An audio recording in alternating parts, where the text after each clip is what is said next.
Welcome to Civic Hub, the podcast where local leaders share their stories, challenges, and innovations shaping communities across the country. In this episode, we're back in Dallas County with two remarkable public servants. We welcome back John Warren, Dallas County Clerk, and introduce John Ames, Dallas County Tax Assessor Collector. Together, they pull back the curtain on what it takes to manage more than $8 billion in public funds, collaborate across offices, and shape the future of one of the fastest growing metroplexes in the U.S.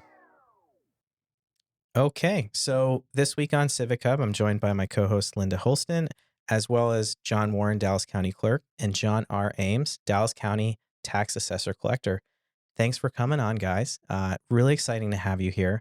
Hopefully on this episode, we can unpack a little bit about your roles, maybe take a deeper dive into what drove you into a life of civic service and public duty, and just hear the stories so your constituents understand who you are, what you're doing, and what you see for the future. And maybe give us some leadership guidance and some insights of what it's like to be in county government for 2.6 million constituents. So, John, I'll let you go first. Which John? It's John versus John. It is. There's so many elected Johns in Dallas County, aren't there? We got four. I just spoke earlier with John Crusoe, our DA. We were at an event together. Yes. So, in fact, we were missing There's our two brother, more John of you. Warren. And then we have a county commissioner named John. Yeah. So we used to tease people, if you want to file for office, you need to change your name to John first. That's right. So I'm the Dallas County Tax Assessor Collector. I just got reelected to my 5th term in office. Wow. So I've served 16 and a half years, almost 16 and a half years now. Prior to that, I was actually the DeSoto tax collector at the local level. I did that for 8 years. And then prior to that, I was with the City of Garland tax office for 7 years. So certainly don't grow up thinking, when I grow up, I'm going to be a tax collector. Yeah. You know, I don't know that. That's not in the high school counselor's It's not job. even on your first grade thing, like your favorite color, what do you want to be? Never do you write the words tax collector, right? I was going to be a landscape architect. Oh, that's cool. Yeah. Yeah. But do you know how hot it gets in Texas? While the temperature may say 105, it's actually about 150. Yeah. And landscape, they want you to be outside during that job. And I said, maybe something different. Yeah. So I had a friend of mine whose mom worked at the City of Garland. And I had gone straight from high school to college, community college, and was working full time and said, I can do this. And life is a lot, right? And so I dropped out of college and said, I'm just going to work full time and I'll pick this up later. And in the meantime, my friend said, hey, there's some openings over here at the City of Garland. And so I said, well, that sounds like a pretty good gig. Let me apply for that. So I was the City of Garland purchasing secretary, 19 years old. That was my first career in public They let a service. 19-year-old kid be in charge of purchasing? Well, not in charge. I was the secretary. Okay. I made the copies. I answered the phones. I helped pay the bills, things like that, right? You probably snuck some purchases in though, right? No, not at all. Not at all. No, it's very tight. You would never do that. Never, Okay. Chris. Never do that. Checks and balances. That's right. That's right. I did get to match up the invoices to make sure they were all correct, right? And so I worked with all different departments all throughout the whole county. I mean, the whole City of Garland doing that. And so one day the tax assessor at the City of Garland called me and she said, hey, there's an opening over here in the tax office. Why don't you come work for me? And I said, who would want to work in the tax office? Like, ugh, really? The tax office? She said, yeah, I'm going to retire one day. Why don't you come over here and learn this job? And I thought, well, okay. So I went over and worked in the tax office. I remember celebrating my 20th birthday in the tax office. So that was a long time. That was 30 years ago. Wow. Because I just had a birthday yesterday. Happy birthday. Thank you, sir. You Thank didn't tell me. I missed. I hit the big number. We won't talk about it. I don't know what I'm doing tomorrow because I never planned to live this long. So I was in the City Garland tax office, and literally I was on the front counter. People would walk in the lobby, and they'd say, I have to pay my taxes. And I was the one standing at the counter saying, how can I help you? So what taxes are collected at a municipal level versus a county level? Right. So every local government has a tax collection in the state of Texas, property taxes. So the city levies a tax, the school district levies a tax, the county levies a tax. If you have a hospital district in your county, which Dallas does, they levy a tax. And if you have a community college district, which Dallas does, they levy a tax. So there's 5 main taxes. Everybody in the state of Texas is going to automatically pay county and school taxes. because every piece of property is located in a county or a school district. Mm-hmm. You may pay city taxes if you're in a city.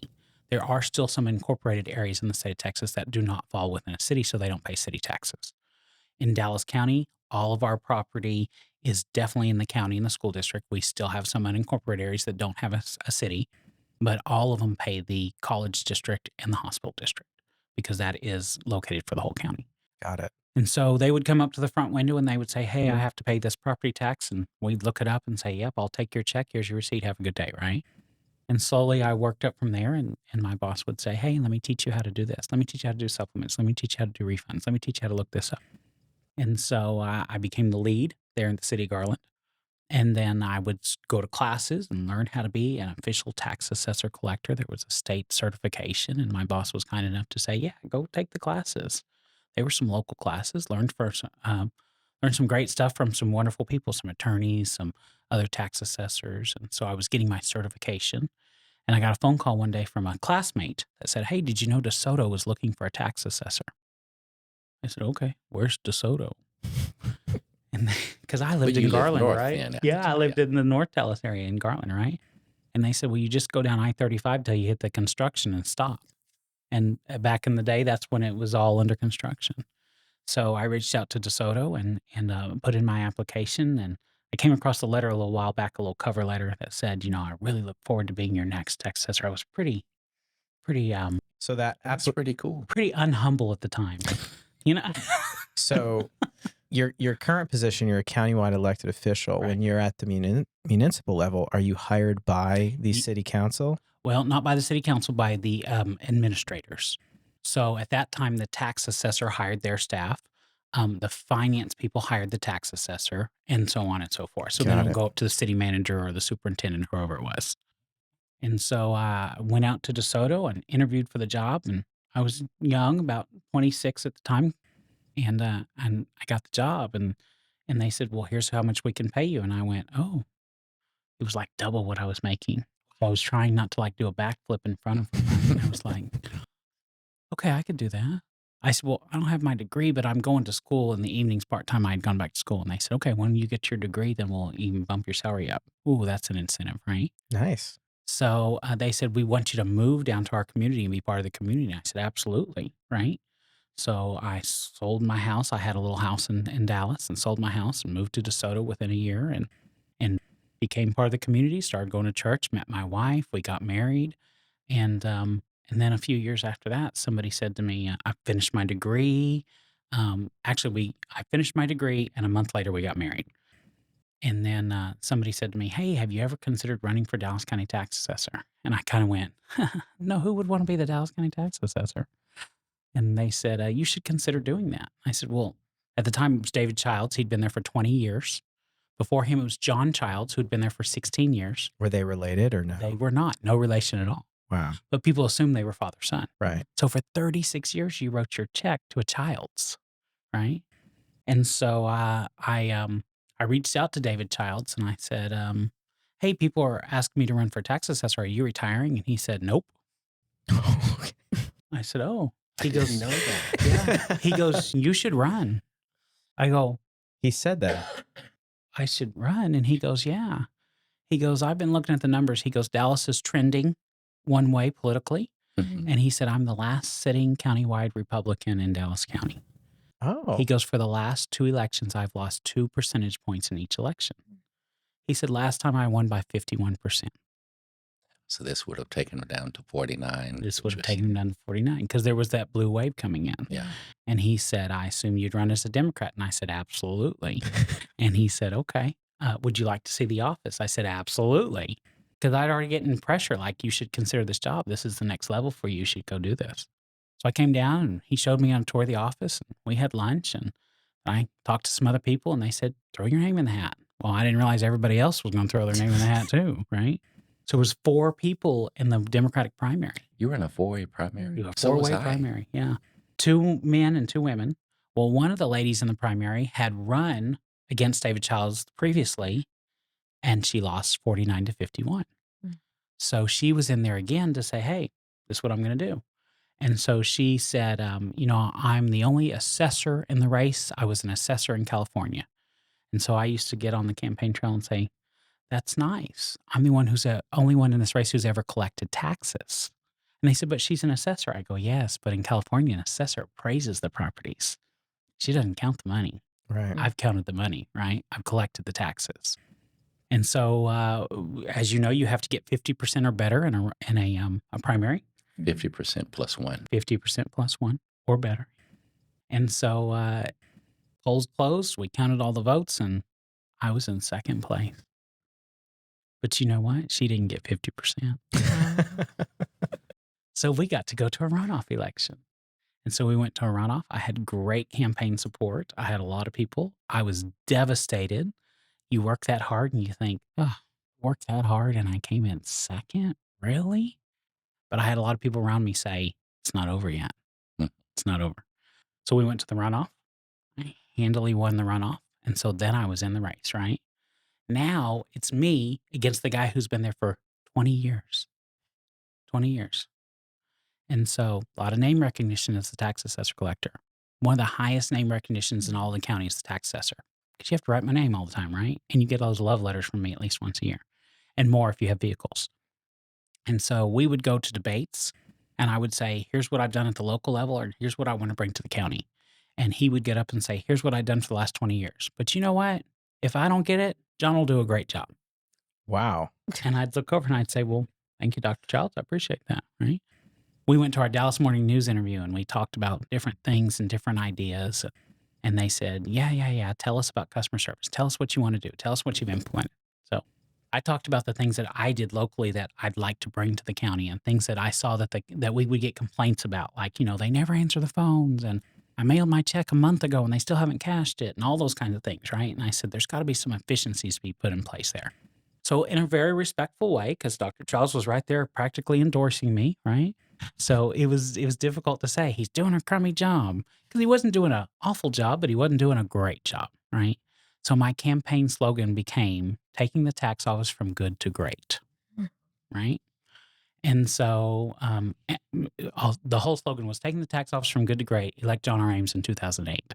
There you go. So that's a good jingle. Yeah, it was. It worked out well. And so we went to the Dallas Morning News interview, and the Dallas Morning News endorsed me in the paper. And their very last line said, we like Mr. Ames. We think he brings a fresh perspective to the county, and so does his opponent. Wow. So that was really nice, right? Guess what I won by? 52%. 51.5%. Oh my, wow. Yeah. So he was a great predictor, right? He had studied it for years. He knew after 20 years of being there. He was very gracious. When I won in November, he said, come on in, the office is yours. You take as much time transitioning, do what you want to do. And so it was a very smooth transition. He went on to do other things throughout the state of Texas. And for the last 16 years, then I've been the Dallas County Tax Assessor. So like Mr. Warren, I never intended to be a politician, right? In fact, I tell people today I'm not a politician. I enjoy being called honorable, right? Because I've earned it, right? We work hard for what we do, and we work hard for the title of what we have. But at the end of the day, I'm a tax assessor collector. Got it. That's what I am. I'm there for service. I tell people all the time, my office provides awesome customer service. Oh, and we collect $8 billion a year. Wow. Right? And so the whole goal is, what can we do to help you? I spoke to a group earlier today, and I said, listen. So there's $8 billion coming in through that funnels through your office. Correct. But understand what he also collects for the school districts and for the cities. Mm-hmm. Wow. So there's about 95 agencies in Dallas County that collect property taxes, and I collect for 90 of them. So there's 4 school districts and 1 city left that I don't collect for. When I got there, we collected for about 75 of them. And so we've slowly brought on more. Now, I don't go out and say, hey, let me collect your taxes. When they say, hey, we don't think we want to have a local office, or our tax assessor's retiring, or hey, we think there's some efficiencies, I say, okay, let's sit down and talk.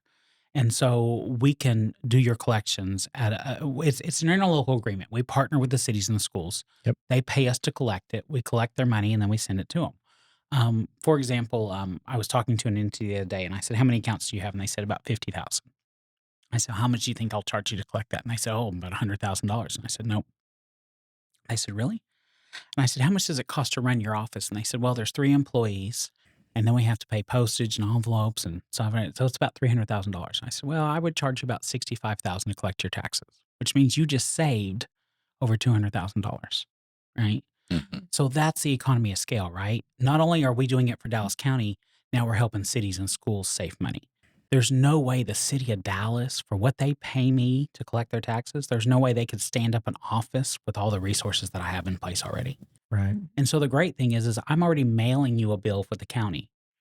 And I'm already mailing you that bill that also has the hospital district and the college district. So when I add the city and the school, it's just ink at that point, right? So at that point, it's an efficiency for you, the taxpayer. You get one bill, not three, right? You write one check, you make one payment back. There's some on the back end, right? There's a lot more counting that has to be done, a lot more reporting that has to be done. There's interaction with the cities and schools. There's daily funding, things like that. But Dallas County is the second largest county in the state, the ninth largest county in the entire country. And so when I say we collect $8 billion a year, less than $1 billion of that goes to the county of Dallas, right? Over $1 billion of it goes just to the city of Dallas. Over $1 billion of it just goes to Dallas ISD. And then all the other 90 entities break up the difference of that. So, John, let me ask. So you mentioned the cities and the school districts, or the college districts. So what about Parkland, the hospital district? Right. So we collect for them also. And What's that percentage? by statute, I'd say we probably collect between $700 and $800 million for Parkland. Thought it would be more than that, given Yeah. the size of Parkland and the number of people that it No, services. yeah, you have to remember it's all the same county constituents, right? So whoever pays for the county also pays the college and also pays the hospital district. And Parkland's tax rate, which is set by the county commissioners, is very comparable to the county's rate. And so what I give the county, I give almost the exact same amount to So for people listening, Parkland is the county hospital, Yes, and there's only one county hospital in Dallas, right? That's Correct. correct. Yeah. And it was established by the county, right? They only exist because the county commissioners they say they can't exist. And so because Parkland was established many, many years ago before any of us were even sitting in these seats, there's a board that governs it. But at the end of the day, the county commissioners set the tax rate and the budget for Parkland. And so then they hand it off and say, now Parkland, go run your business. So they're almost pseudo hospital administrators in some regards. If they're setting the budget, That's financial oversight. okay. Right? Yeah. So let's not let them know they're hospital administrators because, gosh, They won't. some of them will short sheet the beds, wouldn't they, Mr. Warren? Indeed.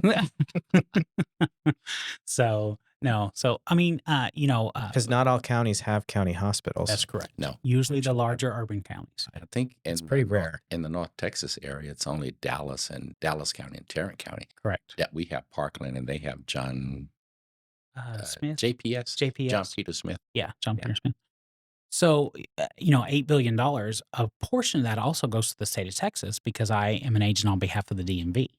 So we do title transfers for vehicles, car registrations, and part of those fees goes to the state for DPS and DMV and things like that. So as I was saying, we're the second largest county in the state, the ninth largest county in the country. More money comes through my local office than the state of Oklahoma's annual budget. More money comes through my office than Arkansas, Rhode Island, Maine. I could go on, right? So do you know the population for those two states, Arkansas and Oklahoma? I don't know off the top of my head. All I know is we have bigger calculators than they do. So, But clearly, Oklahoma and Arkansas has a state population that exceeds the population of Dallas. Yeah, they both exceed 2.6. And Because that's there's 1 million people just in Oklahoma, and there's Right. 6, 7, 800,000 just in Tulsa. but you have to remember the state of Texas is unique, right? Because we don't have a state income tax. Mhm. And so there's, and most states have 3 revenue sources: income tax, property tax, and sales tax. In Texas, we only have 2. We have property tax and sales tax. So we get people who move here from another state and they go, man, your property taxes are outrageous. I go, really? Yeah, they're a little higher than what you're used to. Hey, pull out your paycheck for me and show me how much tax you paid. Oh, I didn't. Yeah, I know that's the point, Mhm. right? So we have to rely heavily on property taxes and sales taxes in the state of Texas. But we have to include, and this has to be mentioned. Dallas County is the second largest county of the state, ninth largest county in the country. As it relates to Dallas County's tax rate, we're like the 4th or 5th lowest in the whole of state. 254 counties. Mhm. Wow. Now just imagine you're talking about a county with a population of maybe 20,000 people, and our tax rate is set the same as theirs. Hmm. So, we've got a commissioner's court who is, they are very financially responsible, right? And so for years, they've maintained that low tax rate. They've done more with less. They've done what they could, for good or bad, right? And so at the end of the day, I tell people all the time, public service is tough, especially when you're the decision maker. Luckily, Mr. Warren and I, we get elected to follow the laws. We don't have to Yeah. make the laws, right? But if you're a commissioner's court or a city council or a school board and you're having to make decisions like determining the budget or passing the tax rate, that's tough. They have to make choices, right? Like at the city level, do we offer trash pickup once a week or twice a week? Because there's a cost for that, right? Do we open 5 libraries or 2 parks? There's a cost for that. So what's the checks and balances? So that's the front end of how the process works.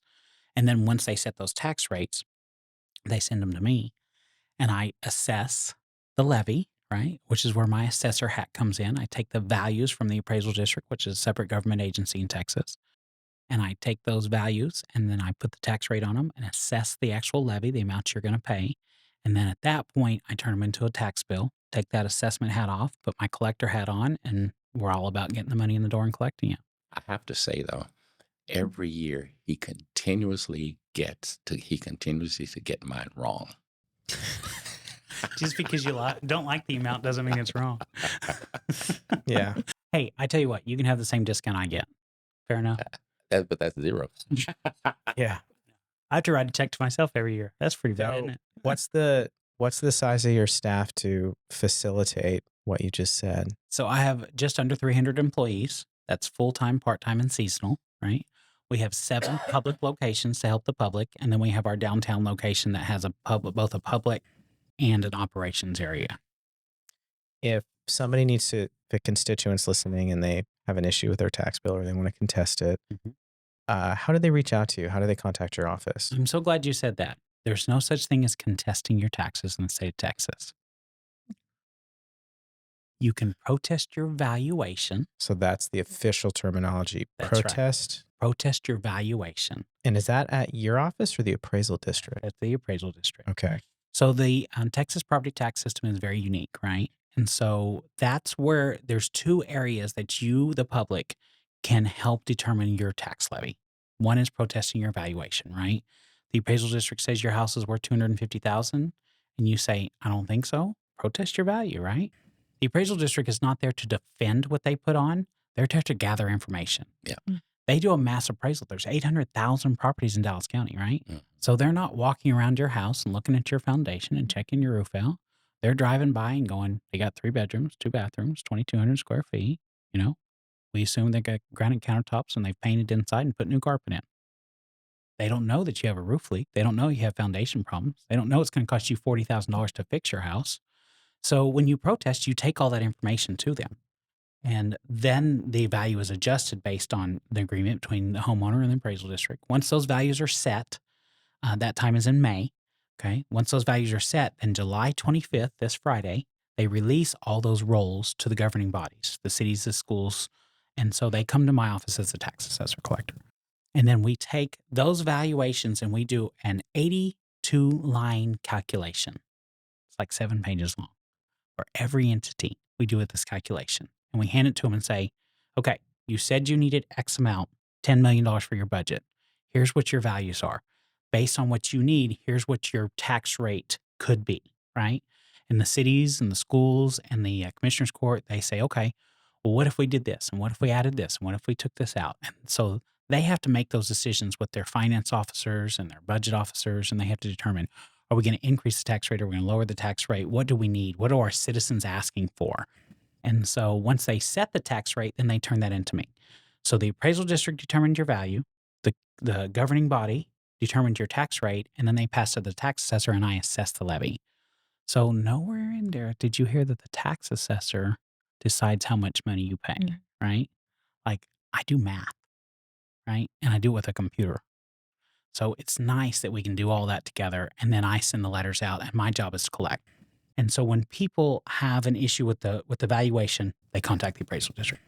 If when they get their taxes, they want to talk to me about what their payment options are, then they call my office. Gotcha. So they can go to my website, dallascounty.org/tax, TAX. That's a hotkey. It'll get you right to the John R. Ames picture on the Dallas County website, right? It's a big, ugly picture of me up there. Did they make you put your picture up too?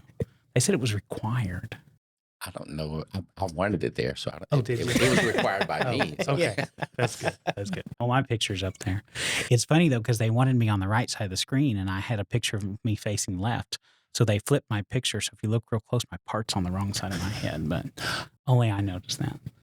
I just had a quick funny story here. We did corporate headshots a few months ago, and the photographer was an interesting character. I showed up in just a shirt, just a collared long sleeve shirt. When I get my corporate headshot, I'm wearing a blazer. My shirt's a different color. And I was like, technology's amazing, isn't it? Who did we hire? A very good photographer. I know. I was like, I didn't even have to put the blazer Could on. he put the hair back on top of my head? Yes, he can. Did you have hair I in your didn't get picture? that. No. But I was wearing a blue blazer, and I was just like, I don't even own a blue blazer. So did he? So he basically just took your head. I think it's a different body. I think it's a different body. Because you probably had on a tie, a shirt, a tie with. I didn't have a tie. It was an So it's open just a collar blazer. Oh. blazer. Yeah. Yeah. It's amazing what they can do. So we have a great website, dallascounty.org/tax. There's lots of great information. But in addition to that, I have the largest call center in all of Dallas County. I have 26 employees that do nothing but answer the phone and talk on the phone all day long. Everything from, hey, are you open today? To, I got my tax bill, I have a question, to, hey, I just bought a car for my neighbor. What do I do? Gotcha. And so we would help them resolve those situations and get them where they need to be. What do you think the most common call into that is? Into our call center, it's cyclical, right? So when I mail tax bills out, boom, they light up. Hey, I just got this tax bill. I already paid my taxes. No, that was last year. Thank you very much. Here's the new one, right? That time goes fast. Yeah, it does. It goes real fast. And so, October, November, when we send out tax bills, that's what we're getting a lot of phone calls on. December and January, which are the statutory deadlines, that's where we're getting a lot of phone calls. Hey, I thought I was going to be able to pay. I can't pay the full amount. What can I do? Pay as much as you can, as often as you can. The penalties will roll over after that. Here's some payment plan options. Here's some things you can do based on your exemption status. So that's all very helpful. Mm-hmm. And then throughout the rest of the year, we get a lot of questions about vehicles, right? Because in Dallas County, we do 10% of all the vehicles in the state of Texas right here in Dallas County. 10%. And so, we got 2.6 million people. I got 2.3 million vehicles that are registered here in Dallas County. So everybody has to register a vehicle, has to come through the tax office to do that. Now, that doesn't mean they have to come into the tax office. Please do not come into the tax office, right? You can do it online. You can do it at one of our neighborhood locations. We have 84 grocery stores that we partner with where you can go register your vehicle. You can do it by mail. You can come into our office if you really want to visit with us. And we're happy to see you. But you know what? Save your time, save our time. Do it in one of those other channels. And then we got a lot of phone calls about, title transfers, vehicle title transfers, because that's a legal document, right? Mm-hmm. And so that's confusing. Well, you have to fill out the 130U, and then you have to do the affidavit of heirship, and then you have to do this. And, oh, what? Huh? Can you help me with that? And so we walk people through that, and we help them determine what they need to do and what they don't need to do so that we can make sure that in the official records of the state of Texas, you are now become the owner of that vehicle. So I have a question for you, Mr. Ames. So I decide that, I just don't want to pay my taxes. What happens? So interestingly enough, the state of Texas has set laws in place where every taxing jurisdiction in the state must follow the same guidelines. And that is October 1, tax bills go out, right? Can't send them out sooner, shouldn't send them out later. Some people get a little bit later. So October 1, tax bills go out. They're due upon receipt. Like you get them, you're supposed to write me a check. How many people write me a check when they get their tax bill? No. The last thing I want to pay. Yeah. Trust me.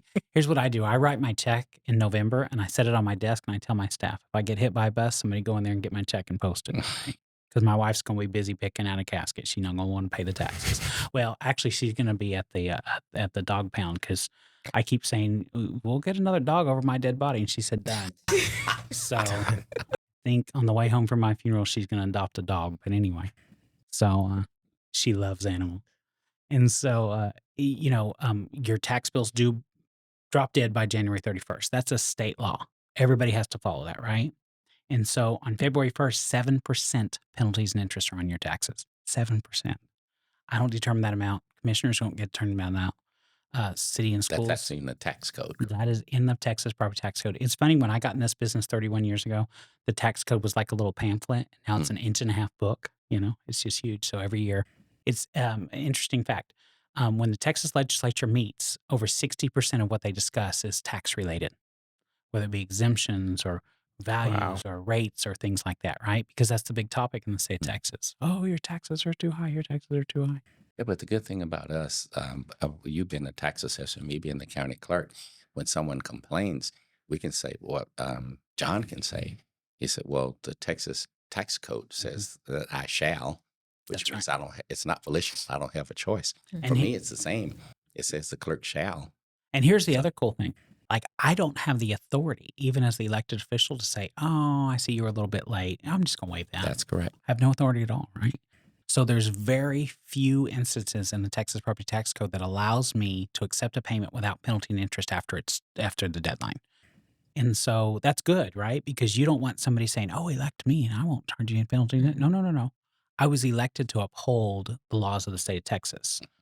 Whether you're Democrat or Republican, whether you're old or young, whether you're black or white, I'm elected to uphold the laws of the state of Texas.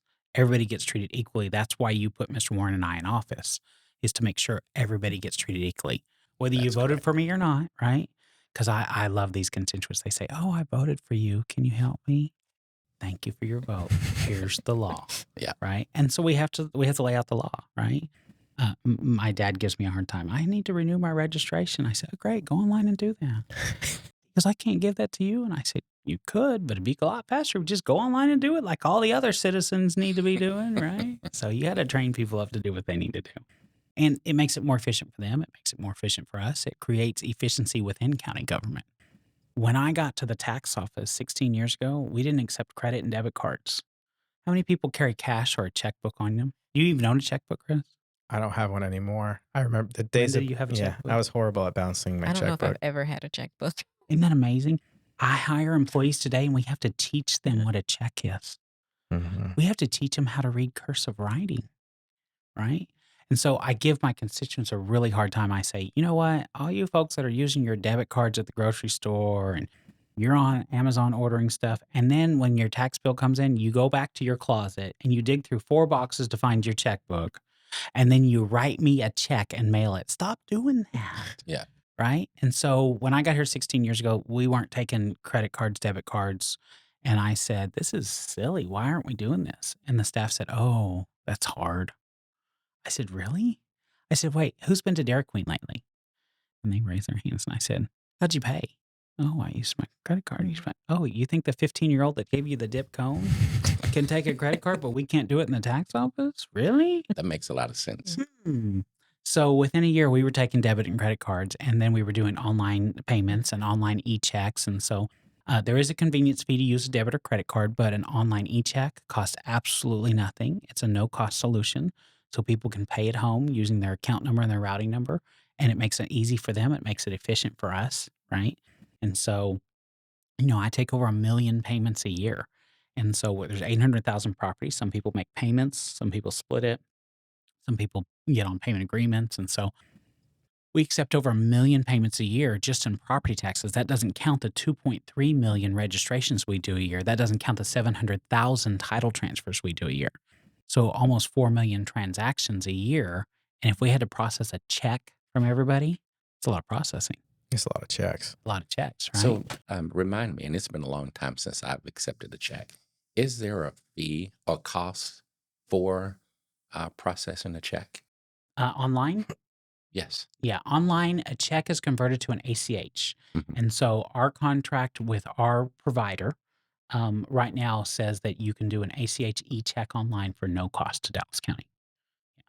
There's a small convenience fee. We have the lowest convenience fee in the state of Texas for any county tax office for credit cards and debit cards. But, I think our debit cards right now are $2.95 to use your debit card, right? That's cheaper than going to an ATM. So it's just it's a set fee. It's not a percentage. So for debit cards, it's a set fee. And for credit cards, it is a percentage. It is a percentage. Right now, it's at 2.15%. But our new contract, when it goes into place in a couple months, will go down to 2.05%. And so you have to weigh your options, right? You have to say, I don't have enough money to pay my taxes. February, it's going to go up 7%. But if I put it on my credit card, I only have to pay 2.05%. I get an extra 30 days to pay because I can pay my credit card now. So, there's options, right?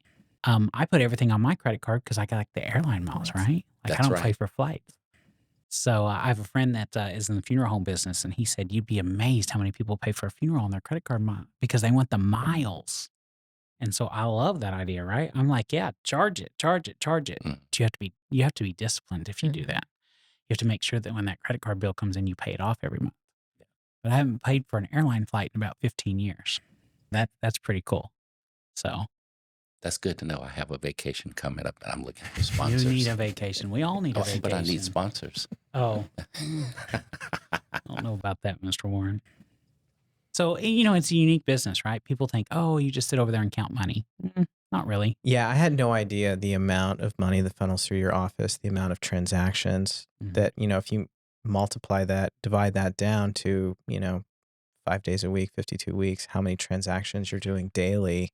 So, interestingly Wow. enough, 7 public locations, right? It's a lot. My locations can see anywhere during normal time of year between 400 and 400 to 600 people a day go into each one of my offices. During heavy property tax time, it is not uncommon to see 1,000 people a day in each one of my offices. So you're literally interacting with thousands of people every single day. Every single day. And I have an amazing team. It was funny. One of the pieces of advice that Dr. Childs gave me when I took office was hire good people and trust them.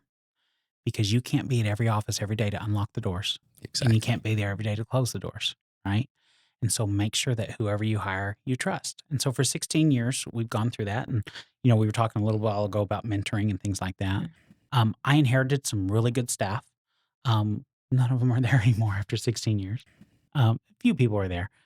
But what I've been able to do is identify people that were on the team that just needed some grooming, right? They needed some help. They needed some confidence. They needed somebody who believed in them to say, you're ready to go the next level. I know you're a lead right now. I think you could do the assistant manager job. Now, that doesn't mean everybody wants it or is capable to do it. Some people are great in the role they're in. And you have to be able to identify that. You have to be able to say, doesn't look like Susie can move up. Doesn't look like Frank's ready for this next role. But the people who don't know that they're ready, but you see leadership skills in them, it's incumbent upon you to engage that and to nurture it, right? And to say, no, I believe in you. I think you're ready for this. And succession planning is big, especially in the tax office, right? Like if I lose somebody in a key position, I better have somebody that I know is if not completely trained up for it, ready to start training for that and ready to start moving into it. Because you can't just say, oh, we're going to stop collecting taxes because I lost the property tax director. That's not feasible, right? So you got to know the assistant director is trained up. She's ready to go. The manager's trained up. They're ready to be the assistant director. The lead's trained up. They're ready to be the manager, right? And so we're constantly looking. Mr. Warren and I will both tell you that staffing is always a challenge, right? Governments don't pay what private industry does. They just don't, right? But they have great benefits, right? So the county has amazing pension program, TCDR, Texas County and District Retirement System. We have great health benefits. And so I like to say to the new employees, hey, you may not be making what you'd make at Target per hour, but in 30 years, when you leave Target, you're not going to have a pension like you're going to have at Dallas County, right? And here's the other great thing. We're not skipping town on you. Like, we're here. We're not closing shop. Nobody's ever going to go out of business at Dallas County. And so, it's convincing these younger people, yes, you want to go into county government because, 20, 30 years ago, we took a job and we stayed there for 20 or 30 years, right? Well, but interestingly enough, when I came to Dallas County in 1994, I had every intention of only being there 3 years. Yep. And I woke up one morning and I was getting my 10-year pin. I'm like, wow, 10 years. And then 14 years and 13 years. And next thing you know, I'm running for office. So, but one of the things that John Ames mentioned when it comes to personnel and staff it's difficult to hire these new generations because they want their money now. Mhm. Unfortunately, I heard an applicant say they didn't believe they would live to be 65 years old. And that's kind of the trend for a lot of Wow. young people, because there's no guarantee you're going to live to reach age 80 or 90.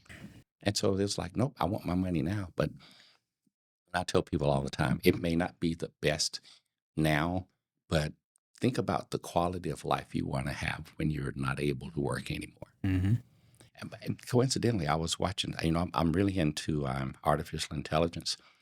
And one of the things I saw, they were talking about medical procedures and using artificial intelligence. And they were talking about people, the number of people who will live to be 100 years old is increasing. Hmm.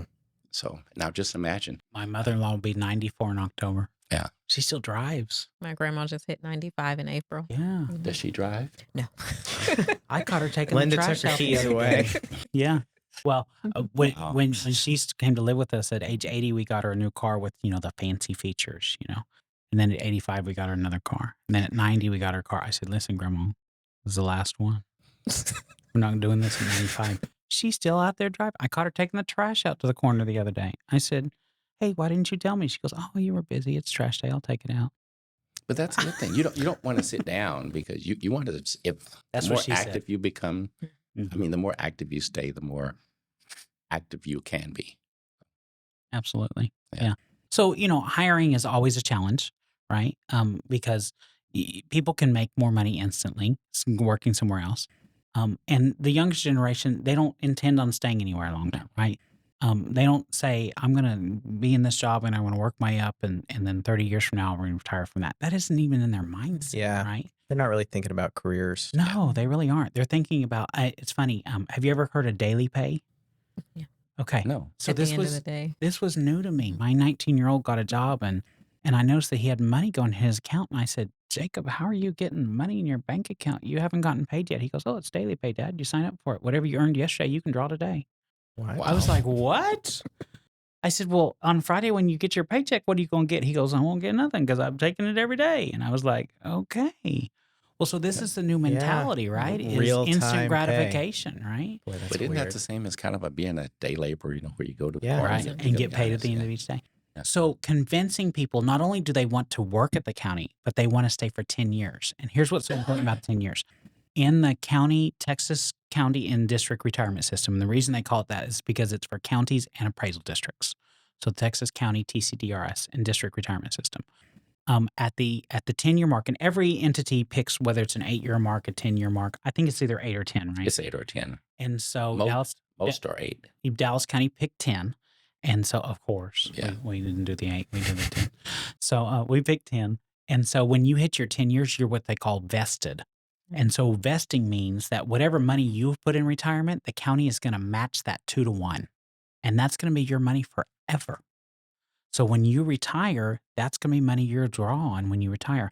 I had an employee many years ago, and he was leaving, and he had been there for like 8.5 years. And I said, Ron, why are you leaving? And he goes, I can make more money somewhere else. I go, hey man, in a couple of years, you're going to be vested. Do you want to lose all the money you've been putting in for 8.5 years? And he goes, well, I went on to that little website that shows what I'll make. And, it's with what I put in, I'm going to run out of money in 8 years. And I said, what do you mean? And he goes, like I've put in $12,000 and they're only going to pay me. And then when it runs out, I go, no. The way the pension works is they pay you until you die. But If you outlive the money that's in there, that's fine. You're getting somebody else's money, right? So you get that money until you die. Oh, can I rescind my resignation? I said, absolutely. Let's tear that sucker up. And he worked for us for another 5 years. But also they'll when you go to TCDRS, they're only going to show you your contribution. Right. And so whatever you see, you got to double that and then add that. Yeah. Oh, So for what Dallas the County has county what puts in. they have they call a 714 program. Yeah. So the employee puts in 7% of your paycheck, and then the county puts in 14% of your paycheck. That's correct. 21% of your paycheck goes into your retirement. That's amazing. Mhm. That's amazing. So I think if people Yeah, understood that, you will never find that in you private never find industry. it. No. Never, right? Like this whole 401k thing, and we'll help you do That's this and going help you do away. that. You just can't find pensions like this anymore. It's only in government. And so There's a pension in the state of Texas for school districts. There's a pension for cities. It's called TMRS, Texas Municipal Retirement System. I have 15 years in that system from the city of Garland, city of DeSoto. So when I came on board with the county, TCRS said, hey, you're already vested. I said, I just got here. They said, yeah, but we recognize your 15 years of service at the city. So they do. So they recognize each other. TCRS, Texas Teachers Retirement System, Yeah. and the city one and the county one all recognize each other. So last year I got a letter saying, congratulations, you've gotten 30 years in to the retirement system. You can retire. And so I went, wow, let's do it. But no, I love what I do. I love what I do. So I decided to run for office again. 4 more years, right? Yeah. Coincidentally, you were talking about your first election. I was kind of mirrored. You were in a 4-way primary. I was in a 4-way primary, but you were in a primary runoff. I was in a primary runoff. We won about the same amount, but the difference is when I took office, the previous county clerk said, "Don't come to my office." Mm-hmm. So, but and that was kind of a good thing because I actually had an opportunity to learn everything about the office on my own. And so once you learn it on your own, for me, and that's kind of like the way I learned, if I'm learning it, if I'm gathering that information, I retain it longer. So, It's funny. In county government, we have these things called chief deputies. That's our number 2 in command, right? Yeah. And so if we're not there, if I'm not there, Miss McCormick's my chief deputy. Rhonda's Mr. Lamb. Warren. Miss Lamb is Mr. Warren's chief deputy. And so they kind of, I like to say, they run the office and we take the credit, right? But we all work together. And so about 4 years after I got there, my chief deputy retired, and I didn't hire a new chief deputy for about 6 months. And everybody kept saying, why don't you have a chief deputy? I go, because you know what? I'm learning so much right now. Because the staff that would normally come to them, they're having to come to me. Yeah. Yeah. And I get to say, but why? But how? And I didn't I didn't accept the answer because we always have. Absolutely I not. don't like that answer, right? Yeah, for me, Yeah. that's how we've always done things as an incorrect answer. Yep. Because our office runs by state law, you have to say, well, the local government code says this, or the rules of civil procedure says this. You have to come to me with a correct response. Mm-hmm. And you can't bring me a problem without also it's a recommended solution. John talked about mentoring, growing people and be ready for the next level. Bringing me a solution requires you to start doing that critical thinking so that you can be ready for the next level. And here's the really great thing. Issues will occur, right? That's life. I tell our staff all the time, it's unrealistic to say we're not going to make mistakes. We're human, right? We're going to make mistakes. But do we have processes and procedures in place to catch the mistakes we're going to make, get them corrected, and prevent them from moving forward? So when we have an issue and somebody brings me the problem and I say, okay, and how do you think we should handle that? They give me their perspective from the seat that they're in. And then I get to give them my perspective from the seat I'm in. And they get to see it from both ways. And together we ride through that solution, right? Together we say, okay, I agree with you. Here's what we need to do for this. But instead of doing that, let's do this. And then we can make sure it doesn't happen again. And so that's where they learn. Yeah. Because we fly from this 50,000 mile view, right? And they're down on the ground level. And so we have to meet in the middle sometimes. We have to say, you don't understand the outside factors beyond what you're looking at that we need to consider. Mm-hmm. And in their mind, hey, I got to fix this right now. And how am I going to fix it? So working together builds their knowledge base. It helps them become more in depth on what they need to be thinking about next time. And what I find is when we have those conversations, next time there is an issue, they come with a different perspective. Exactly. Right? I have what's called a cabinet, right? And so it's made up of myself, my chief deputy, my 4 main directors, and my special assistant. And so the 7 of us sit down every couple of weeks and we kind of talk about what's happening now, what's on the horizon. My staff gives me a hard time. They say, you think 6 months in advance, Mr. Ames, because I'm always going, okay, we're in July now. In January, what are we going to be doing? And they go, okay, well, can we come back to July or August and we'll talk about January? Right? Because my own personal model is prior planning prevents poor performance, right? So PPPPPP, prior planning prevents poor performance. And so we sit down, we talk on a regular basis. And my team will tell you that it isn't me telling them what's going to happen. It's us having a discussion. And I give them a hard time. I tell them they're seed planners, right? Like, I know they get together before the meeting and they go, "Hey, I'm going to plant this seed. I need you to water it." And so they'll plant a seed and I'll go, that's an interesting idea. Let's think about that, right? So at the end of the day, I'd say 50% of the time I hear what they say and I go, I hear you. Here's how we're going to do it anyway. And the other 50% of the time I go, I hear you. I hadn't thought about that. Let's change our plan, based on your input. And then, of course, those seeds that they plant, they water them, they cultivate them, they prune them. And then one day I go, "Hey, what if we did something?" And they go, "That's a great idea, Mr. Ames."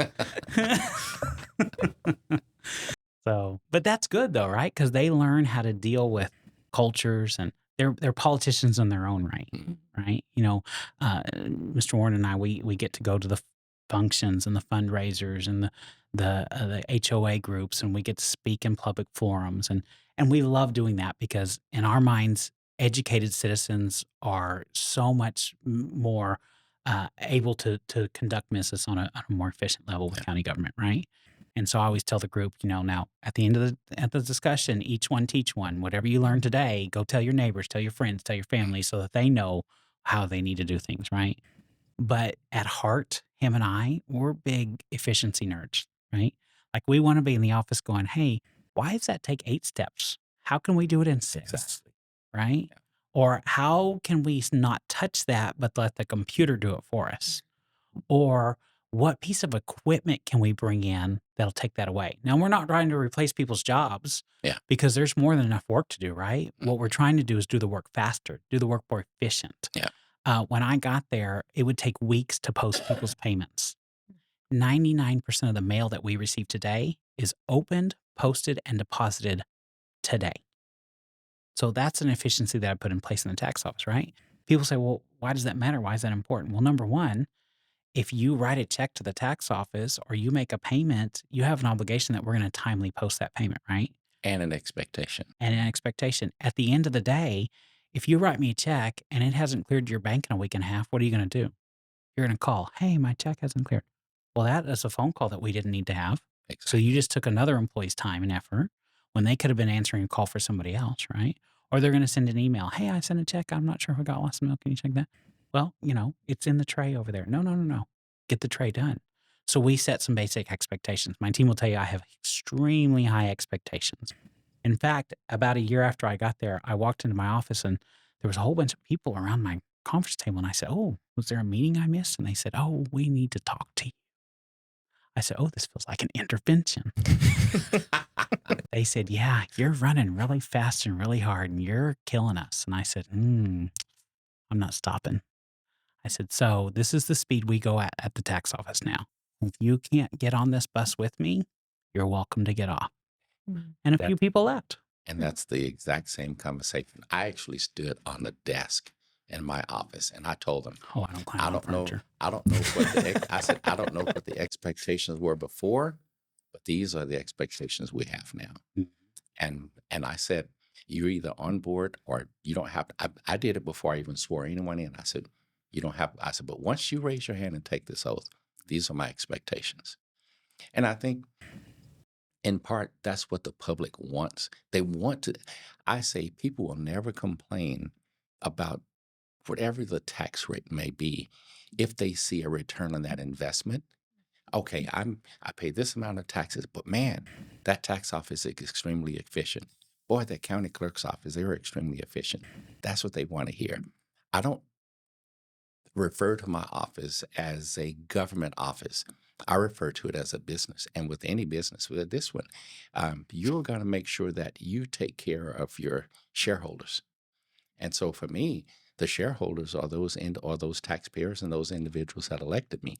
Those individuals that elected me, I refer to those as my bosses because I actually am. They elected me to do this job on their behalf, and I take that very seriously. And so when it comes to efficiencies, and John and I, we're constantly looking at how we can improve our business processes. He refers to me as Mr. Technology. Mr. Technology. Because I absolutely love all of this. Yep. And so, And I'm 2 steps behind him. "Hey, what are you doing with that? Yeah. Where are you taking that cable? What are you plugging it into?" but Plugging into the AI. And we've had a lot recently. gonna We've had say, a you lot guys- of conversation about AI. Yeah. And we're But, pushing our county IT department to kind of Let's get that moving. Let's get it installed. And one of the things that John and I recognize that while the COVID pandemic is gone, we had to figure out how we can continue to do business. Those areas that we had not automated, let's figure out how we can automate them. Yeah. But after the pandemic was over, we didn't go back to business as usual.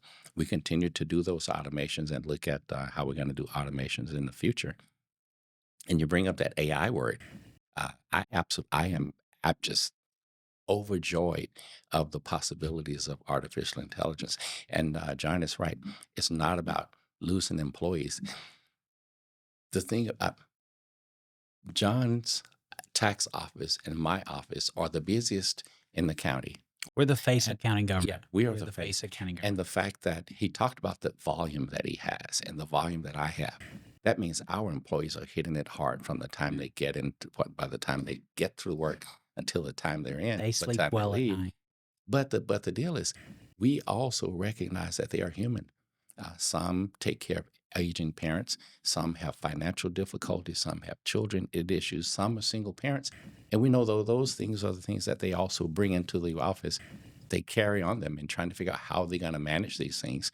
And so if there's a way we can reduce the work that they have to do so that they can actually work at a better pace where they're not stressed out, then those are the things that we're wanting to incorporate artificial intelligence so that we can make their lives better. Keeping our employees. I even told mine when I was shifting to artificial intelligence some time ago. First thing they said, "Oh, we're going to lose our job." I said, "Nope, you're not losing your job." As a matter of fact, I raised their salaries, changed their job description, and I told them, I said, "Now you are a supervisor of that artificial intelligence because it's machine learning. Yeah. So it's we're teaching it what to do. You're going to make sure that it's doing what it's supposed to do. Mhm. And those things that it doesn't recognize as what has been taught, that goes into a queue that you review, and then you go back and train that artificial intelligence to do it right." Yeah. All those workers are going to transition to technologists and Yes, have exactly. completely different roles Exactly. in 12 months, probably. So one of the things that the tax office put in is, I don't know if you've ever heard about lockbox system, bank lockbox. So large Mhm. companies like, electric companies or gas companies that receive payments all the time, all their payments go to what's called a lockbox. And this company takes those payments and posts them and runs them through all the machines. It digitizes them and then sends the files over. Well, we pulled that internally in the tax office. We saved the county over $1 million a year by not paying somebody else to do that. Those would be all the escrow providers and all that, right? Well, those people pay electronically and things, but this is really all the checks being mailed in more than anything else. Got it. So a lockbox would take your envelopes and they would open them and they'd pull the check out and they digitize it and they get it ready to go to the bank, things like that. So we did it. We pulled it internally, and so I have a large RPS room, remittance processing system, and so I have 2 employees that run it. They process millions of checks. 2 employees. Now during our peak season, we bring in some seasonal people to help, verify and open envelopes and things like that. But, we saved over $1 million a year by bringing that internally. That's one of those efficiencies that we look at and Yeah. say, what can we do inside? Now, that doesn't mean everything works internal, right? Sometimes you have to engage a vendor to do things that you don't have the expertise to do. Mhm. Sometimes you have to engage in vendor and leverage what they have that they do for 50 other counties. And so rather than you reinvent the wheel for one, they have already developed it for 50. So why not leverage that and bring that in place? That's why our partners are so important to us, Yeah. right? And so when we hire somebody, when Mr. Warren and I hire somebody and we go out for bid on something or whatever, I always tell the vendor, listen, we're going to become a partner. Your success is my success. And if you're not successful, I'm not going to be successful. And guess what? Exactly. We ain't going to be friends after that, right? Yeah. So at the end of the day, we need to work together, because at the end of the day, when you're out there at these fairs and you're trying to sell your product, guess whose name you're going to have at the top of your board? Dallas County. Yeah. right? I've always disliked the vendor client relationship Uh-huh. because it's not accurate in Yeah. today's It's a society. partnership. Yeah. It's a And- business partnership It's a partnership. where both Mhm. parties have to benefit. That's and, right. And Chris, I've always said, I said, we're not vendor client. We're partnership. Yeah. This is a partnership. That's right. And these public-private partnerships, if you will, right? Like Yes. we pay you for a service or whoever it is, and then you provide that service, and that helps the efficiencies of Mr. Warren's office and my office. But at the end of the day, Dallas County is going to be the top one up there, right? Because we're the second largest county in the state, the ninth largest county in the country. All these other counties that are looking for services, I get phone calls and emails all the time. Hey, who do you use to print your statements? Hey, Yeah. who's doing such and such for you? Because if they know I'm happy and they can handle my volume, they can Exactly. certainly handle their volume, Yeah. right? And so I call Mr. Warren Mr. Technology, right? And that's great. I don't like to be the first one out there to do something. Yeah. I like to watch him go through it, and I like to watch him fix all those little issues, and then I like to come behind him and say, "My turn. Let's get it done," right? And so I think that there's obviously pros and cons to being the first one at the gate. Right? Yeah. The pro is, hey, you're ahead of the game. You're out there. You're creating new stuff.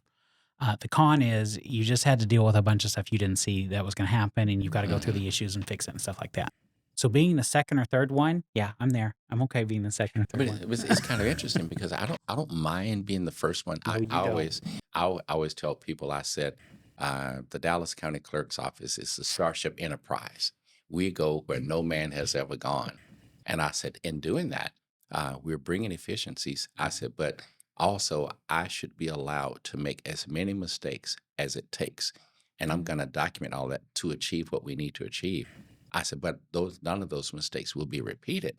I said, because if you're doing something that no one has ever addressed, then you have to it's a discovery. You have to figure it out. And I said, I'm going to figure it out. And it may take me X amount of time, and it may take me X number of dollars. But the efficiencies that come after, and the thing that I'm creating for, there are 3,069 other counties and parishes in the United States. I'm also helping those individuals. And of course, what I really, really like about working with John Ames, we collaborate. He don't mind saying, John Warren, that's a crazy idea. Why don't you do this? The one thing I absolutely, absolutely do not like are bobbleheads. Do not. yeah. I thrive off of information, and I need correct information. Kind of like artificial intelligence. It needs good information. Yeah. You don't want it to start hallucinating. Yeah. Prime example, these queuing systems, you walk into these government agencies and you go up to the kiosk and you get a ticket, right? Yeah. Driver's licenses, tax offices, county clerk's offices, we all have queuing systems now, right? I wasn't the first tax office in the state to put the queuing system in. In fact, I was a little resistant to it at first because I thought, is it really that efficient, or are we going to be able to help customers as fast as we need to? But once we put it in, boy, we had it in there a couple of years, then COVID hit. And then they said, you can't have people in your lobbies. And I said, well, how am I going to help customers if they can't come into the lobby? So we were the first county in the state to have a text to queue. So you would come in, you would give us your phone number into the system, you'd take your ticket, and you'd go sit in your car, and we would text you and say, you're coming up for service. Go ahead and come to the lobby. Right? And that was a social distancing requirement for it was. And so it's been great, right? And so when COVID ended, we didn't stop it. Now nobody wants to sit in their car anymore, right? Because it's hot in Texas. And so now what it's evolved to is everybody's in the lobby on their phone playing their games, right? And now we text you, it's your turn, because they hadn't heard that their number's being called because they're in the middle of their text, their game, whatever they are. So now we text them to say, your number's being called now. And so that has been rolled over to several counties in the state now. So we weren't the first to get queuings, but we were the first to implement the technology using the queuing system. So it's a give and take. No, you were the first to evolve the queuing system. Yeah. But also part of your customers, they sit out in the lobby in the building, not in the lobby in your office. Sometimes, yeah. Is there a business partner there that you'd want to give a shout out to?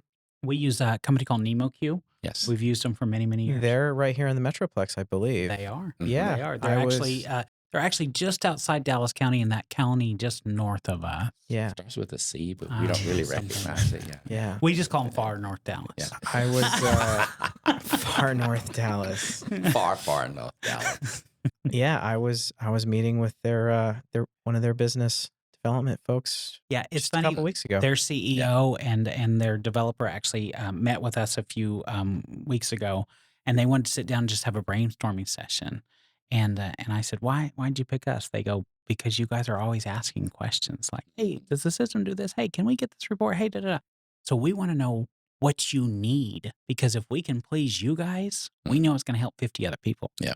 right? Yeah. And so that is a partnership, Yeah. right? And I think I actually, for your testament earlier, Mhm. when I met with them, 'cause it's a fascinating company. I went over and chatted with them for quite a while. Mhm.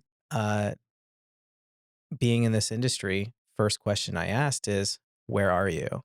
Their Mhm. response, "Dallas County." And that's a pretty big testament to keep Mhm. a large county Well, satisfied on the forefront and be able to adapt and pivot yep, and give you, and we say you, but it's really your constituents, absolutely. to give the constituents what they need. Mhm. And the neat thing is we have a lot of reports now that we can look at. How many people came in for registrations? How many people came in for titles? How long did they wait? What was their service level? When they got there, did they wait 12 minutes? Did they wait 22 minutes? When their number was called, was the transaction 3 minutes long? Was it 8 minutes long? So that helps us develop plans, create efficiencies within the office, train people. If we can say, hey, look, Frank, it's taking you 8 minutes to do a transaction. Susie's doing it in 2.5. What's going on here?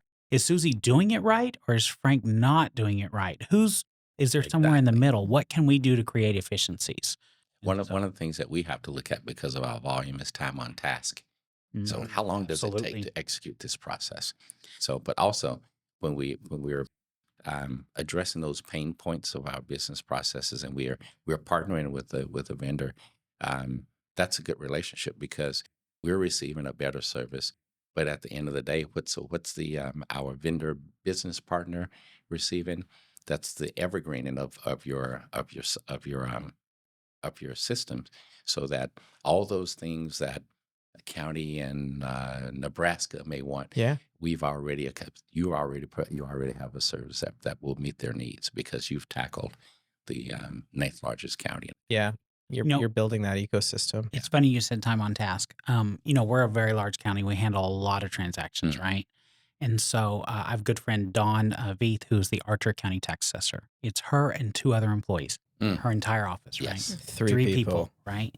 And so we do the same thing. We register vehicles, we do titles, we process property tax payments, but we do it at a very different level, right?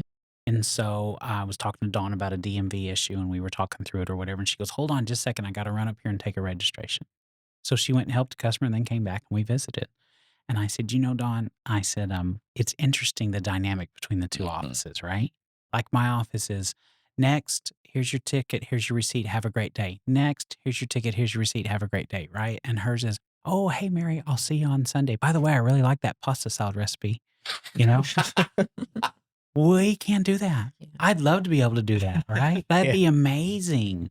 We don't have that luxury in Dallas County. Do you know how many pasta salad recipes I you know. Well, After this episode airs, you're going to have them all. I may. I give the little counties a hard time, and I go, y'all have to go to Sunday school and pass out your tax statements. Like I got to mail 1 million tax statements out, and y'all go to Sunday school. Here, Mary, here's your, They go, yeah, but then we get the evil looks in Sunday school, But But in all it's honesty, just a different dynamic. yeah, but in all honesty, I tell my colleagues in small jurisdictions, I say, I don't know how you do it. Well, they're working officials, right? And Yeah. so Mr. Warren and I's job is very different than some of the small counties. And so, for example, Dawn has an RTS logon. She can log onto the seat system and process a registration and title, right? I don't have an RTS logon. Mhm. I'm never going to sit down and actually process somebody's registration and title. I'm at a level where I have to govern the management of that process, right? Dawn's counting the money at the end of the day. They don't even give me the safe codes. I don't even know any of the codes to the safes in my office, right? But he's right. John is correct.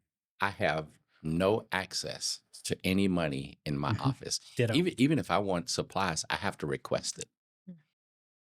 I have What's no the access. what's I know, the I know where the volume? supply We're- closet we're- is. We are administrative elected officials Right. as opposed to working elected officials. What's the incoming fiscal volume that your office collects? You're hovering $8 billion. You're 8 billion. What's the clerk's office? Do you know, or do you have We a are guess, educated guess? around 20 and 30 million. Actually, when the commissioners are planning when they're going through budget, their budget process, Which is right now, isn't it? Absolutely. Yeah. So the 2 offices they call to look at Revenue. revenue generation, tax office first, county clerk's office second. Right. How do you guys forecast that for them? Do you do uh, future forecasting of incoming revenues to give them insights into that? Is it based off historical trends? Well, absolutely. The biggest predictor of the future is the past, right? Yeah. And so we have to look and see, what have we done in the past 4 or 5 years? What new law changes are coming in place? What's going to require us to be able to collect more or less? How can we get to where we need to be? And so we work. It's not just us, right? We work with the auditor's office. We work with the budget office. We look and see, what are your concerns? What do you need? Here's historically what we've been able to do and what I can give you this next year. And so it's not perfect, right? We saw revenues dip a little bit during COVID because it was tough times for people, but they didn't dip as much as we anticipated they would, which was interesting, Exactly. right? And so different services will have different things. I'll bet you about 10 years ago, and it may be longer now, marriage licenses increased for your office. Because what happened? That's a good question. It wasn't 10 years ago. Was Well, it? yeah, wait, I think it was about 10 years. yeah, it was about 10 years ago when we had the Obergefell, that same-sex marriage, when the Supreme Court ruled in favor. Oh man, my office was swamped for months. Days, No, yeah. it was Even months longer. on end. But then with the pandemic, I took a really deep reduction in marriage. No, I had an increase in marriage license, then we had a reduction. It was more like a roller coaster because a lot of people, they were anticipating getting married. It was on their roadmap or in their future plans. But then Sally loses her job. So, okay, Sally doesn't have health insurance. So me and Sally are going to get married so that she's covered. We had that increase. But with the volume that we we have, were planning that big wedding, and now everybody can't come, so we're going to wait 6 months. Yeah. exactly. But also because of John Ames's office, we had the governor saying that some services are essential, must continue, have to figure out how to do it. We also had the Chief Justice of the Texas Supreme Court saying courts are essential, got to figure out how to make them work. That comprised all of his office, that comprised all of my office. We had to figure out how to make those, create business processes where none existed so that we can still continue the social distancing and keep everyone safe. We started doing marriage license by scheduling, but then my surrounding counties, they were just like, okay, we'll figure out how to do it. We would come out to your car and issue the marriage license, but we couldn't do that.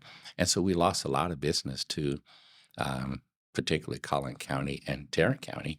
And so I told my staff, I said, okay, we need to get rid of this scheduling thing and just go back, open the doors. The pandemic was over while it was an efficiency. But we were requiring our citizens to go to another county. I said, no, we can't do that. And so now, our numbers were going back up. And of course, so when the commissioners are looking at, when they wanted to know what the numbers are, they're asking John Ames about tax collection, and I'm informing them on property sales. So what's the volume? How many deeds are you getting these days as opposed to last year this time? So those are the numbers they'll ask my office about. So the two largest revenue sources for the county are obviously property taxes. About 70-80% of the revenue coming in is property taxes. Yeah. And then the others is fines and fees, right? Yeah, court So costs and court costs, fees. fines, fees, things like that. So between my office, Mr. Warren's office, Felicia Petrie's office, the district clerk, Yeah. that's where all those kind of fees get collected. And then there's auxiliary fees. The constables collect some fees, the Yeah. JPs collect some fees, but in the overall scheme of things, those aren't going to keep the county afloat, right? Like if I don't do my job, they can't do theirs. We had a little town hall meeting the other day, and I said, I was introduced by one of the commissioners, and come on up here, Mr. Ames, and talk to the group. And I got up and I said, who's excited to talk about taxes, right? So you can imagine the looks I got, right? And I said, well, he is, because if I don't do my job, he can't do his job. And he said, yeah, that's right. As much as we love to hate Mr. Ames, he's necessary. Yeah, I have a 2-hour I have a corporate offsite next week, and there's a 2-hour time slot where we get to learn about auditing. Oh, fun. Yes. So Matt, if you're listening, I hope your presentation is Exciting. dynamic and engaging. Yeah. because I don't know if anyone wants to learn about auditing, but we're going to tune in. But We're going to be there. But all I don't those know anything about it, so all those things are important because when it comes, you, for me, not only and even with John's office, there's audit in our financials, Mhm. and then there's also audit in business processes because I cannot I cannot receipt a transaction and also void it. That's improper because there's an opportunity for me to for fraud. yeah. Yeah. And so we have to look at all of those types of things, our business processes as well as the revenue that we Yeah. bring in. End to end. You Well- know, I tell other elected officials, the auditors are not your enemies, right? Like they should be your Mhm. partners. Exactly. You should work with them. They should come in, they should look at your processes because an auditor is there to say, what is your procedure and are you following it? Exactly. And your procedure should follow the laws of Texas. So when I got there, I said, where's the procedure book? And they went, what do you mean the procedure book? Same with me. And I said, like your list of procedures, how you do things. And they go, oh, well, I learned from Susie, who learned from Mary, who learned from Frank. And here's the piece of paper, and it's a copy of a copy of a copy of a copy. And I said, no, no, no, no, no. We're going to document these things because God forbid the aliens come and take us tomorrow. Mhm. Whoever has to come in here has to be able to know how to do your job, and we have to be able to do that.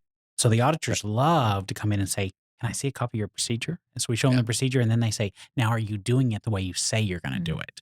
And we talk to the auditors, and they say, is there a reason why you're doing it this way instead of that way? That's some set of outside eyes, right? There may be, or there may not be. And so that works out well. And so we But- were just meeting with one of the new auditors this morning, and we welcomed her, and we said, Mhm. the best way for you to audit us is to actually know what we do. Don't Exactly. read a book about what they think we do and then come and try to audit us. Like learn our business and then audit us. Quick And question. yes, ma'am. For both of you coming in without having that information present, what was the timeline for you all in terms of documenting those We're processes? still doing it. That is a very good question. And John is right. We continue to do that. You know Mhm. why?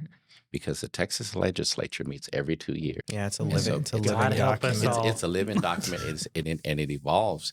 But also, Because just like you're doing your budget, they're doing the legislature Yeah, absolutely. as we speak right Special session, right? but Yeah. but also, so if what I see in black and white, what John sees the same thing, and what you may see the same thing, but there are 3 different interpretations. Mhm. When it comes to training our staff on a business process, there has to be one interpretation. It has to be the one that meets the criteria for what the statute says, and for the auditor to say, okay, yes, this makes sense. This protects you as it relates to the funds that you should be collecting. It protects you as it relates to the shalls that comes with the statute that you're required to follow. The shalls versus the may. The shall versus 2 the words mays. that Mr. Warren and I Yes. look for in every single piece of Yeah. legislation, shall versus may. You know, What do you prefer more, the shall or the may? depends on the situation, right? And in most instances, because we deal with I the would think public, it I would be the prefer- shall. It's the shall. Because May is gonna. It seems like May is gonna get No. you in trouble. May- It depends on if the shall's doable, right? Because sometimes the people who sit in Austin don't know the actual work. And so they say you shall, and you say, I shall stand on my head while I'm drinking. I'm like, no, that's impossible. You cannot do that, right? So that's where we have to work. Yeah. And let me say this, it's about collaboration too, right? We have to work with the legislatures to say, yeah, that's doable, or that's not doable, and here's why. Or yeah, we can Yeah. do it, but it's going to create a lot of cost to do it that way. Does right? anything go through legislature, get stamped, approved? That's just bad laws. That's a whole all other the time. show. Mhm. That's a whole that'll other that'll show. be part 3. That 4, 5, and 6. Okay. So It's a series.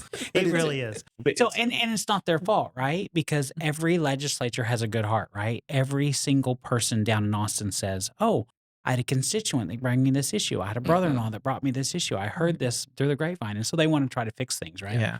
And so it's our jobs to collaborate with them and say, "Here's what's doable and here's what's not doable." A lot of times, Mr. Warren and I will take things and say, "Hey, we'd like to get this law amended this way, which will help all of us do things." But more Yeah. importantly, Mr. Warren and I are super engaged at the state level. Yes. And when I say that, I mean, we're engaged with the other tax assessors, with the other county and district clerks. Mhm. I'm a past president of the Tax Assessor Collector Association of Texas. Past president of the County District Clerks Association. And so when we say, oh, here's a law, we don't read it and do what we think. We read it, and then we say to our associations, does everybody think this means X? And you'd be, what do you get, like 17 answers? No, we read it this way. We read it that way. Yeah. And so then we have to come together, because the worst thing you can do is put a law in 17 different ways. Exactly. And so you have to work together with your peers across the state, large, small, Republican, Democrat, whatever it is, and say, here's what this means. Let's all agree that this is what this means, and let's all move forward in this manner. And sometimes you have to go back to the legislature and say, can we have some legislative intent? The law wasn't clear. What does the author of this bill really expect to see out of it? So is that like the author's AG opinion then? It's the author's opinion for sure. Yeah, I wouldn't say AG opinion. We try to stay away from AG opinions. Well, one of the things I do, I'll look at any proposed legislation, and I may call the member, whether it's state representative or senator, and I'll ask them. I said, so what is the problem that you're wanting to solve? Yep. And then I'll actually talk about our business processes, and it's important to also make sure that you reference the statute that they may not know exists as it relates to a business process. Example, I had a member of, I visited this past session with a member of the legislature. She was new, and she was saying, oh, we want to do these things. And I said, well, you know, that already exists in the government code, chapter 51-903. Oh, I didn't know that. Yes. So you're working on legislation that already exists. Why? And I said, I am happy to help. I said, call me anytime. And The so biggest it- and so compliment it's we can about- get is when a legislator picks up the phone and says, I need help. Yes, Tell me what this exactly. means. And that is kind of not that. Well, I'll just say John and I, because we are constant visitors down to the Capitol. Those are the things that we don't. We're not condescending. We're embracive and helpful, and say, well, have you considered this? Well, did you know this is already law? So, and by the way, if you have any questions, give me a call. I'm happy to help. Mhm. One of the things I'm being the past president of the Clerks Association, the biggest thing I've learned is that not to think like the clerk of the second largest county in the state, but the clerk of the second smallest. Because as he was mentioned before, he had a colleague who was from Archer County going out and actually physically doing the work. And so I have to think about when we're proposing legislation, I have to think about my colleagues that are actually on the front line doing that work as well. Mhm. So, and that actually builds, I'll say, for the two Johns, we'd like to be the not necessarily the gorilla in the room, but we become the person that everybody goes to when they really want an opinion. And because of our philosophical beliefs of managing our office, that makes the other tax office and clerk's office better, because you come to someone who's actually thought out processes and wanted to make sure and looking for efficiencies. And it's such a compliment when one of your colleagues calls from across the state and says, hey, can I come over and see your Mhm. operation? You mentioned New Denton County Tax Assessor Dawn Way, who's an Mhm. amazing woman. She really is. One of the things she reached out to me, because I knew her predecessor very well, Michelle French. Okay. And so she reached out to me and she said, can we take a tour of your operations? I said, come on. Mm. And so we spent an entire day. We toured the operations. We talked about how we do things and why we do things. Now, here's the funny thing. I learned as much from them as they learned from me, right? Because they said, Mhm. oh, that's interesting. You're doing X before Z. And I go, yeah, why are y'all doing Z before X? And so we talk about that, right? And sometimes we change our processes based on how we meet. Travis County got a new tax assessor. She came up and toured our office. Harris County got a new tax assessor. We've been on Zoom and Teams calls with them constantly this year talking about processes. The 5 largest counties in the state of Texas, I'm the longest serving tax assessor. Yep. They all have new tax assessors. Tarrant County, new tax assessor. Collin County, new tax assessor. Denton County, new tax assessor. Travis County, new tax assessor. Harris County, new tax assessor. Dallas County, you're stuck with me for 4 more years. Right? So, but I'd it's say such that's a a good compliment thing. for them to call and say, what are you guys doing? How are you doing it? That doesn't mean we're doing it right. That means we're old, right? We've been in here a long time and we've stumbled over our foot Yeah. before. And it's okay to stumble, right? That's the other thing. Mhm. You have to give your team permission to fail, right? Yeah. Actually, yeah, Fail fast. I've pivot. actually written it. It's actually written in my policies. when you mess up, fess up. And it's Oh, proceed to say, those are learning opportunities. That is not for punishment. We're not in the business of punishing people. We're in the business of growing people and making them better. Mhm. So Yeah. What did Bob Ross say? Happy accidents. I think he There's no said There that. you such go. thing as Mhm. mistakes. Yeah. There's happy accidents. Happy Yes. accidents. Yeah. Yeah. Yeah. You either succeed or you learn, yes. right? Well, I think that's a great spot to kind of end it and wrap it up today. It's been an honor to have you guys in today. Always a joy. I've Mhm. learned a lot.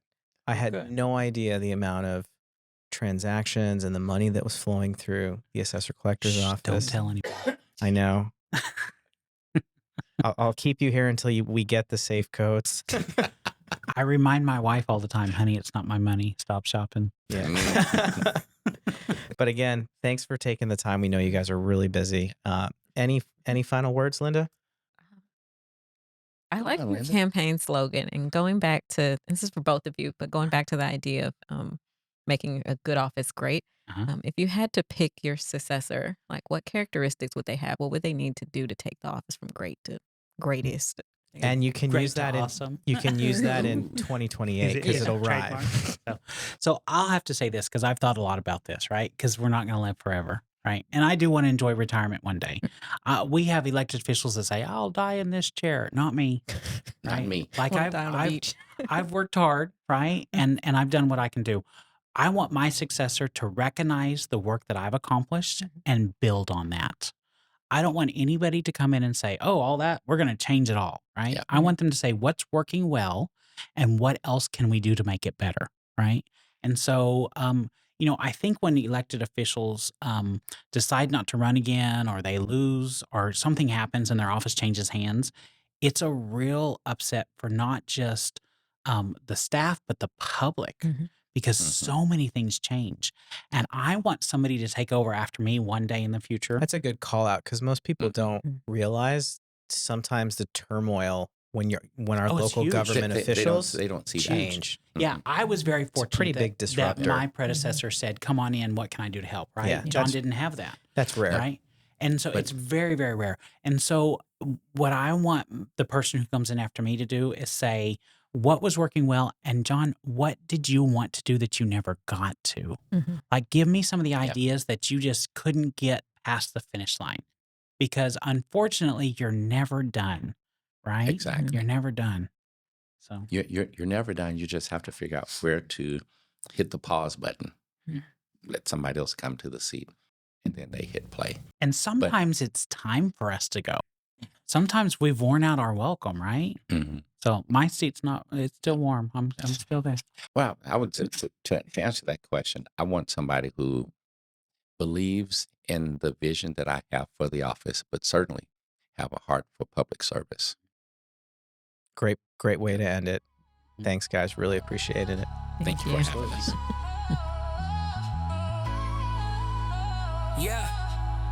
Yeah. Mic check. It's co-file Chris with the clarity, breaking down the system like a tech barbarity. Civic Hub's live surfing knowledge like a tsunami, rolling through the info smooth Maserati. Civic vibes, we innovate and elevate.